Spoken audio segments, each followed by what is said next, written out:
بہت بہت شکریہ کہ آپ نے اوکھلا ٹائمز میں مجھے مدعو کیا اور اوکھلا کے سلسلے میں کچھ اظہار خیال کرنے کا موقع دیا۔ دیکھیے، اوکھلا میں ہم لوگ اس وقت سے رہ رہے ہیں جس وقت اوکھلا ایک گرین لینڈ تھا۔ کچھ آبادی تھی ذاکر نگر میں اور بٹلہ ہاؤس یا غفار منزل وغیرہ۔ یہ ابو الفضل انکلیو یا شاہین باغ کا تو کوئی وجود ہی نہیں تھا اس وقت، اور خال خال آبادی اوکھلا میں تھی،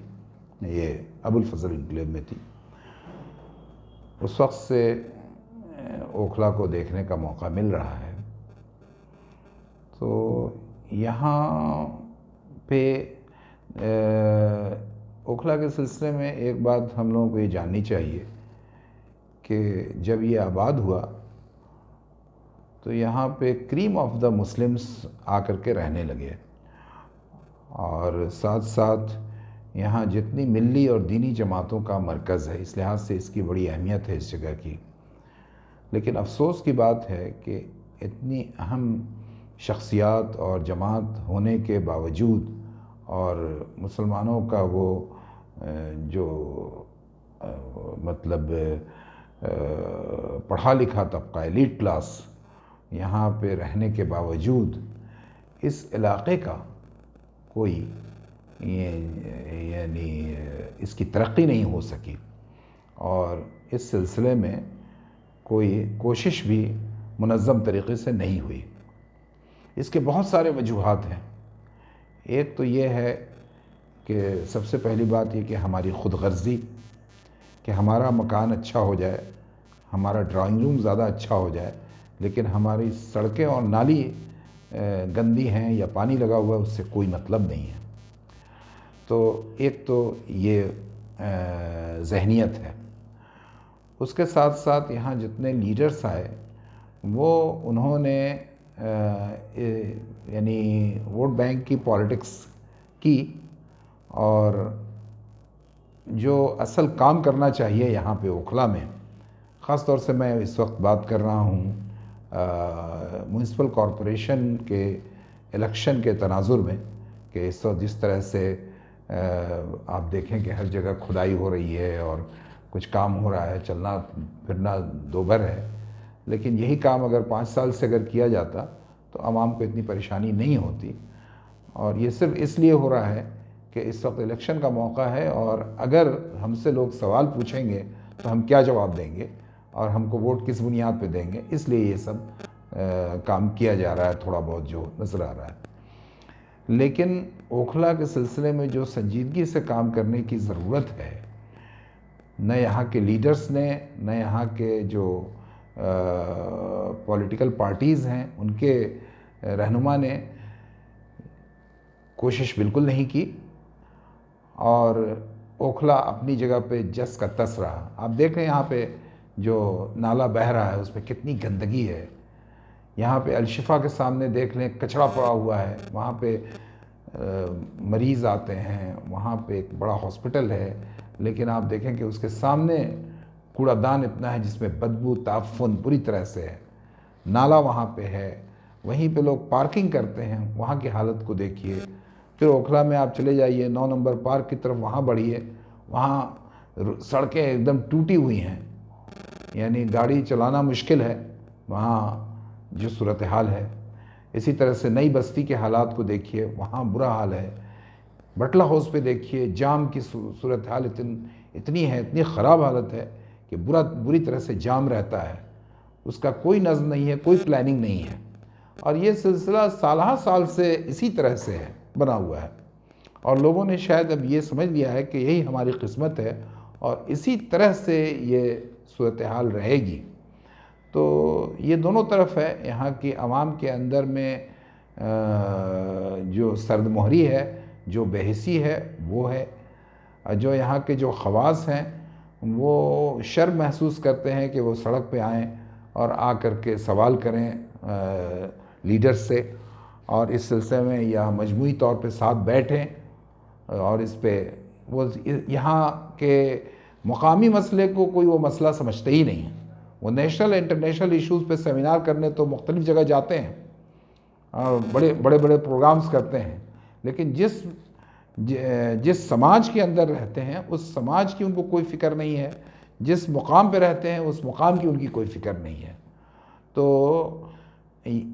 اس وجہ سے یہاں کی صورتحال بہت خراب ہے۔ آپ دیکھ لیجئے دوسرے علاقے میں جہاں غیر مسلم رہتے ہیں وہاں بڑا توازن ہے، وہاں بہت ہی بیلنسڈ ہے، وہاں کے لوگ جو ہیں بہت فکرمند رہتے ہیں اپنے علاقے کے ڈیولپمنٹ کے سلسلے میں۔ تو ایک تو یہ بات ہے، یہ بات بالکل درست ہے کہ یہ جگہ ان آتھرائزڈ ہے، اور جس کی وجہ سے وہ ویل پلانڈ یہ نہیں ہے، علاقہ نہیں ہے، اور جس کو جیسے چاہا مکان بنا لیا، کسی نے سڑک دبا لیا، کسی نے کچھ کر لیا، تو یہ اس کی وجہ سے بھی مسائل ہیں۔ تو اس سلسلے میں بھی حکومت سے مطالبہ کرنا چاہیے کہ اس صورتحال میں اب جو ہے کوئی اس میں کتنی بہتری لائی جا سکتی ہے، کتنا اس کو اور خوبصورت بنایا جا سکتا ہے، اس پہ حکومت کے ذمہ داروں کے ساتھ بیٹھ کر کے بات چیت کریں۔ یہاں پہ عام آدمی پارٹی کی حکومت ہے، یہاں کے لوگوں کو بلائیں، عام آدمی پارٹی کے حکومت کے منسٹرز کو، اور بلا کر کے بات کریں کہ اس کا ڈیولپمنٹ کس طرح سے ہوگا۔ اب دیکھیے کہ یہاں پہ ہمارے نوجوان بچے اور بچیاں، ان کے یعنی کھیلنے کودنے کا کوئی نظم نہیں ہے، کوئی لائبریری نہیں ہے پڑھنے کے لیے، تو ظاہر ہے یہاں پہ لڑکیوں کے لیے کچھ انتظام ہوتا کھیل کود کا۔ نوجوان ہیں آج کل، ان کی بھی ضرورت ہے کہ وہ اپنے کچھ جائز حدود میں رہ کے اپنی تفریح کر سکیں۔ نوجوان لڑکے ہیں، ان کے لیے بھی ضرورت ہے، تو ان کے لیے کوئی الگ سے کوئی انتظام ہو۔ تو اس کے لیے نہ کوئی پارک ہے، نہ کوئی ریکریشن سینٹر ہے، نہ کوئی پلے گراؤنڈ ہے، نہ کوئی لائبریری ہے، نہ کوئی ریڈنگ روم ہے۔ تو یہ سب یہاں کے بڑے بہت اہم سوالات ہیں، اس پہ سوچنا چاہیے اور اس پہ آواز اٹھنی چاہیے۔ ہم غیر ضروری چیزوں میں الجھتے ہیں، لیکن یہ جو اہم مسئلہ ہے اس پہ ہم لوگ سوچنے کے لیے تیار نہیں ہیں، جبکہ یہاں ہم رہیں گے، ہمارے آنے والی نسل رہے گی، اور اس سے پہلے لوگ گزر چکے وہ لوگ یہاں پہ،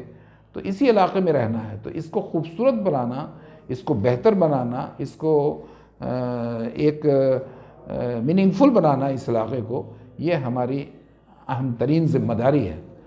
دوسری بات جو ہم کہنا چاہیں گے کہ یہاں کا جو اخلاقی ماحول ہے وہ بھی بہت خراب ہے۔ یہ چونکہ ان آرگنائزڈ کالونی ہے، تو یہاں پہ فحاشی کے کام بہت سارے ہوتے ہیں، اور بہت سارے لڑکے لڑکیاں جو غلط قسم کے ہیں وہ آ کر کے یہاں پہ مکان لے کر کے رہتے ہیں، اور کئی کیسز یہاں پکڑائے ہیں۔ تو اس پہ بھی توجہ دینے کی ضرورت ہے، اس سے ہمارا معاشرہ خراب ہو رہا ہے، نوجوان لڑکے لڑکیاں اور خراب ہو رہی ہیں، تو ان سب چیزوں پہ بھی توجہ دینے کی ضرورت ہے۔ تیسری بات یہ ہے کہ یہاں ایک چونکہ مسلم اکثریتی علاقہ ہے اور یہاں پہ غیر مسلم لوگ بھی رہتے ہیں، تو یہاں کے مسلمانوں کا یہاں کے غیر مسلموں کے ساتھ ایک اچھا اور بہتر تعلق ہو، تال میل ہو، ہم ان کے پرب تہوار کے موقع سے ایک دوسرے کو مبارکباد دیں، مسلم ان سے ملاقات کریں، اپنے خوشیوں میں ان کو شامل کریں، ان کے دکھ درد میں شامل ہوں، تو اس طرح سے بھی ہم اپنے ماحول کو ایک خوبصورت ماحول بنا سکتے ہیں۔ تو یہ سب اوکھلا کی ہماری ضروریات ہیں اور اس پہ متوجہ ہونے کی ضرورت ہے۔ ہم تمام اہل اوکھلا سے گزارش کرتے ہیں کہ بھائی ان سب نکات پہ توجہ دیں اور دے کر کے اس کو خوبصورت بنانے کی کوشش کریں۔